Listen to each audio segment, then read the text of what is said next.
先别关注就业率了，咱们注重一下大学生存活率吧。I wanted to film a popular dance video with my friends, and as soon as we started filming, I heard a crack and sprained my left foot.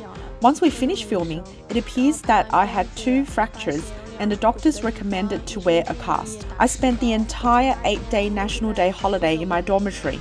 Sisters, I heard a loud crack from my spine as I was stretching this morning. This batch of university students seemed to be accident-prone. Chen, a student, got stuck in a chair for 50 minutes after stretching during class, resulting in a fractured spine. Before that, a student passed out in front of a Hai-Di-Lao restaurant due to hunger. Another student had to be rushed to the hospital while changing pants in the dormitory due to muscle cramps. During military training, 3 students fainted on the field, keeping the campus medical team very busy.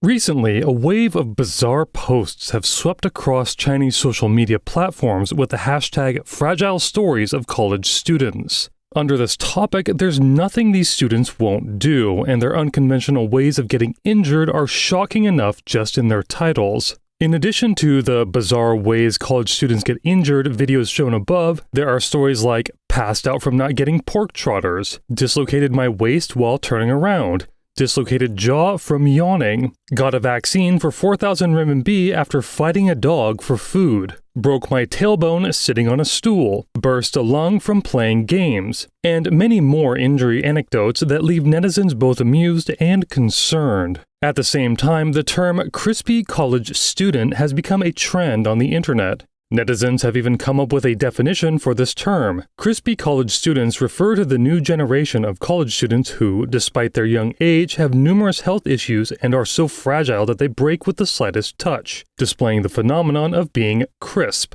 Since the protagonists in these stories are mostly college students, they've been given a special name: crispy college students, fragile and prone to injury. Behind these bizarre and often humorous stories, some netizens can't help but feel sympathetic. The more videos I see, the more I feel for these youth. They are in their 20s, far from home and their parents, suddenly falling ill with no one to take care of them. Although the background music in the video is cheerful, the process of falling ill is miserable. These children are far away from home and have no one to care for them. Please, let's not mock the university system anymore. They stayed up late studying when they were full of youthful energy, and because of the pressure of the college entrance exam, they never dared to take sick leave for even minor illnesses. How can you expect a child who has stayed up late for 3 years to have good health? I hope there won't be any more videos, and I hope our youth can all have a healthy, safe, and happy university life. Some netizens also question, even though students are now getting better nutrition, why is their physical fitness declining? While this generation of college students has a strong spirit and has turned fragility into a humorous form of self-deprecation, it also objectively reflects the current decline in the physical fitness and health of young people. According to data, in September 2023 alone, an emergency room in Zhengzhou received over 1,700 people aged 18 to 25. In September, we treated over 1,700 patients in the 18 to 25 years age group. We saw cases of external injuries, abdominal pain, chest tightness, and conditions like hyperventilation syndrome and gallbladder inflammation. Irregular routines and unhealthy diets were the main culprits behind these issues. Some students are overexerting themselves, especially through late-night study sessions, which has led to most of these problems. Students Li and Liu, currently studying at Hunan Normal University, have had similar experiences. Li revealed to the media that during military training, she sat down on the ground and her tailbone hurt for many days. On the other hand, Liu, who had irregular sleep patterns and stayed up late frequently, developed a tumor below her chest. She underwent surgery to remove it during the National Day holiday. In fact, signs of health issues among college students had already emerged in 2020. In 2020, DXY.CN and China Youth Daily jointly released the 2020 China College Student Health Survey report. The survey included 12,117 internet-generation college students from different cities and different year groups. 86% of college students reported experiencing health issues in the past year. The top 3 problems were poor skin condition, insufficient sleep, and emotional issues. The data showed that 23% of college students were diagnosed with diseases in the past year, with the most common being oral diseases, acute gastroenteritis, and skin diseases. The report indicated that Chinese college students have high expectations for their health and are taking action, but with limited success. They are conscious of mental health management but lack scientific and systematic guidance. While they strive for a healthy lifestyle, they face challenges related to sleep, diet, and exercise. Nearly 80% of college students experienced insomnia in the past year, with possible reasons being the prevalence of screen time from entertainment on electronic devices. Recently, Zhu Xiaomin, a lecturer at Nanjing University of Aeronautics and Astronautics, published an article in the journal Science and Technology of Stationery and Sporting Goods. The article was titled Analysis and Research on the Current Status of College Students' Physical Fitness, and surveyed 1,800 college students. Through analyzing the data, it was evident that the physical fitness and health of college students have been declining year by year. The data from the survey participants showed that less than 10% of students excelled in the 100-meter sprint test, falling significantly short of the national expectations for the health level of young people. The performance in strength tests was even lower. However, the article attributed the results of the college student fitness tests to both testing methods and individual student issues. It suggested that the results were related to the testing criteria, as some students exhibited good absolute strength but weaker relative strength in pull-ups. Currently, college students have limited exercise time, unhealthy lifestyles, and a lack of concentration during scheduled physical exercise, resulting in inadequate training and an inability to harness their full strength. So, is the decline in college students' physical health due to the lack of systematic and concentrated training? Did their bodies become fragile as soon as they began university? Some netizens believe that the reality is more complex, and the decline of physical function is not something that happens overnight. The problem of fragile college students likely accumulates from a young age, with the critical phase of physical wear and tear occurring during middle and high school years. By the time students reach college, these issues become more apparent. As societal competition intensifies, students face increased pressure related to both employment and academics. Many children start learning in high-pressure environments from a young age, prioritizing academic studies while neglecting physical exercise. The burden of heavy coursework not only affects young people's development, but also inflicts lasting psychological harm. First and foremost, the pressure from the tiger parents in China should not be underestimated. Do you know how much homework he did during the winter break? 270 test papers, 7 major topics, and then 50 pages of self-made questions. It's just too much. When we counted them, he did a total of 376 assignments during the winter break and didn't take a single day off during the summer break. If you don't let the child play at all, why give him a summer break? My educational philosophy for children is no happy childhood. Children need a strict learning environment and attitude. Some things are forgotten after playing, but what they learn while doing homework stays with them. Besides, all the other parents in the class expect their children to do homework. If you let him play, don't you feel anxious? Don't you worry? Aren't you concerned? 1 Chinese test paper, 1 maths test paper, 2 reading assignments, and I found that he slacked off a bit, so let's add 1 more. Make 3 mistakes, and let's add 1 more. If he was meant to tick a box, but he draws a circle, let's add another until he is careful with his work. I can't praise him because he's already considered an exceptionally outstanding child in other people's eyes. If I praise him too much, he might become conceited. Under the pervasive academic pressure in China, the mental well-being of children at every age level is a cause for concern.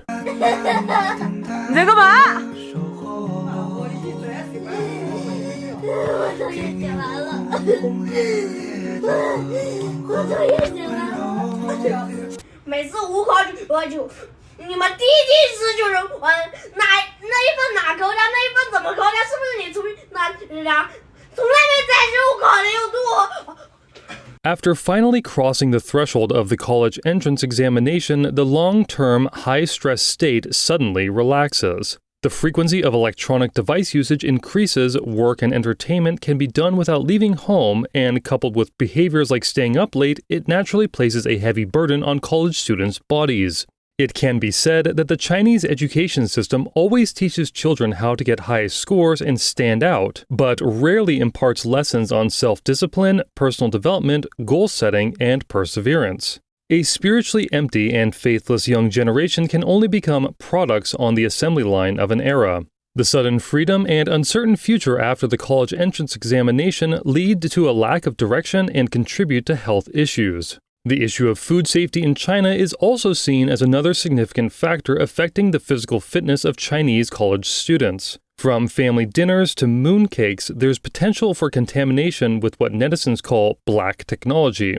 For Chinese college students, besides home-cooked meals, their diet primarily consists of cafeteria food and takeout. China's food delivery problems are widely known, with gutter oil being one of the most nauseating aspects. Below is a video of a restaurant employee scooping waste oil from a trash can suspected of being used as gutter oil. Netizens questioned the establishment's food safety practices. A man and a woman were caught fishing gutter oil from a sewer at night, and when confronted by the person recording, they vehemently denied it. The person recording mentioned many schools in the vicinity and how numerous small eateries operate there. Yes, I posted online. What's it to you? Are you saying it's none of our business that gutter oil is being produced? Making gutter oil isn't our concern, right? I'm posting it online now. My friend and I were walking on Central Street, and after strolling on our way back, we saw a man with a light on his head and a big ladle, and next to him, a woman pushing a cart and a bucket on it. The more I looked, the more something seemed off. He glanced at every sewer grate, and as soon as he saw something, the woman quickly brought the bucket over. He started scooping. Do you see what he's doing now? I'm going to call the police now. You call them. You're the ones causing harm to people with this gutter oil. Did I sell it to you? He's been scooping incessantly. These videos capture encounters of those collecting gutter oil. Below are videos of individuals openly selling gutter oil. Inadvertently witnessed gutter oil being openly sold on the street. People from nearby restaurants come to buy it. Everyone, please avoid eating at restaurants as it's unsanitary. You never know where this gutter oil ends up, in hot pots, skewers, or stir-fries. These restaurants with no conscience buy 4 or 5 buckets at a time and quickly sell out. Now the water is polluted and there are more people in hospitals than at train stations. Do people not care about food safety issues? With incidents like rat heads in cafeterias, school cafeterias have become hidden hazards for children. On October 10th, following the incidents of students finding rat heads in the cafeteria at a Jiangxi university, a similar event occurred at Hebei Polytechnic University. This incident occurred in Tangshan, a city well known for the barbecue restaurant assault case. Some netizens commented that nothing should be surprising to find in this place, where it seems anyone capable of contracting the school cafeteria is not an ordinary person. 菜里面又出现老鼠头了。 When this incident was exposed, the cafeteria denied it. They claimed it wasn't a rat head, but beef. However, the university swiftly terminated the contract with the cafeteria contractor to extinguish the fire and avoid drawing more attention. Still, they never admitted it was a rat head. The cafeteria contractor issued a threatening statement saying they'd cooperate with the investigation. They warned that people shouldn't make baseless claims until the official investigation results are released, and making unfounded claims could lead to legal consequences, yet they still didn't admit it was a rat head. Apart from the hygiene issues at Hebei Polytechnic University's cafeteria, in June last year, a traditional Chinese medicine hospital in Xiushan County, Chongqing, also found rat heads in its dishes. In July this year, students at Guangzhou Huashi Foreign Language and Art Vocational College found condoms in their food. Even if contemporary young people in China manage to avoid the rat heads in school cafeterias, they can't escape rat heads in workplace cafeterias. For Chinese college students living in China, academic achievements are not the most important, and professional success is not the top priority. Survival is the ultimate goal. Contemporary Chinese college students have survived academic pressure, water pollution, air pollution, nuclear radiation, nuclear contamination, food safety issues, pesticide and hormone-laden produce, and even the COVID-19 virus. For them to stay healthy on university campuses is already a great victory of Chinese socialism.